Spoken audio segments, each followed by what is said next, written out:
வாங்க, இன்றைக்கி மகாலய அமாவாசை படையலுக்கு நாங்கள் என்னெல்லாம் செய்திருக்கிறோன்னு பார்க்கலாம். எப்படிலாம் செய்யணுன்னு பாருங்கள். முதல்ல வீட்டில் தர்ப்பணம் பண்ணுறவங்க பண்ணலாம், இல்லாதவங்க கோவிலில் போய் தர்ப்பணம் பண்ணிட்டு வந்து வீட்டில் சமையல் செய்து படைச்சி காக்காய்க்கு அன்னமிடணும். இது மாதிரி யாராவது ஏழைப்பழம் இருந்தாங்கன்னா அவங்களுக்கு அன்னதானம் பண்ணுங்கள், வாங்கின்னு போய் கூட சாப்பாடு கொடுங்க. இப்போ வாங்க, லைக் பண்ணுங்கள், ஷேர் பண்ணுங்கள், சப்ஸ்கிரைப் பண்ணுங்கள், ஆல் பெல் பட்டனை கிளிக் பண்ணுங்கள், ஸ்கிப் பண்ணாமல் பாருங்கள்.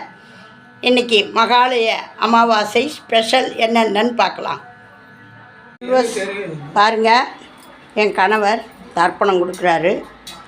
எனக்கு அம்மா கிடையாது, அப்பா கிடையாது, கூட பிறந்த அண்ணனும் இறந்துட்டார்.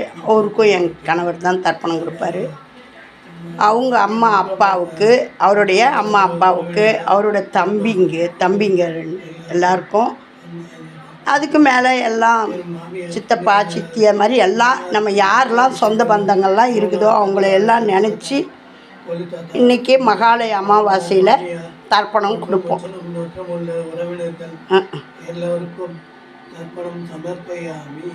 இந்திராணி, பூங்காவனம், கோவிந்தராஜ், வடிவேல் ஆச்சாரி, செல்வகுமார், தேன்மொழி, அவங்களுக்கெல்லாம் சிவகுமார் மற்றும் கிருஷ்ணமூர்த்தி ஆச்சாரியா, ஆனந்தாயம்மாள் மற்றும் உள்ள அவர் சகோதரர்கள் மற்றும் ஆரோக்கியா பேர்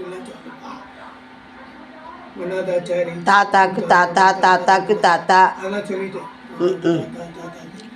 எள்ளு தாத்தா, கொள்ளு தாத்தா, அனைவருக்கும் இன்னைக்கு தர்ப்பணம் சமர்ப்பயாமி. எல்லாருக்கும் தர்ப்பணம் சமர்ப்பயாமி.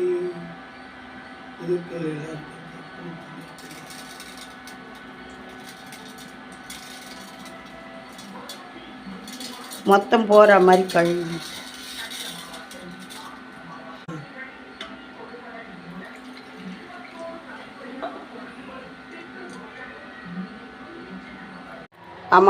மகாலய அமாவாசை படையலுக்கு சாதம் வடித்து வச்சு, இது வெங்காயம் போடாத வடை, பைத்தம்பருப்பு அரிசி மாவு போட்டு தேங்காய் போட்டு பாயசம், பைத்தம்பருப்பு பாயசம், வாழைத்தண்டு பொரியல், வறுவல், பெங்களூர் கத்திரிக்காய் போட்டு சாம்பார். மொத்த வடையும் சுட்டு முடிச்சிட்டேன். வாங்க, இப்போ படையல் போடப்போம். வச்சுருக்கோம் பாருங்கள். இந்த மாதிரி போட்டு தான் மகாலய அமாவாசை வழிபாடு காக்காய்க்கு சாதம் வச்சுட்டு நாங்கள் சாப்பிட போகிறோம்.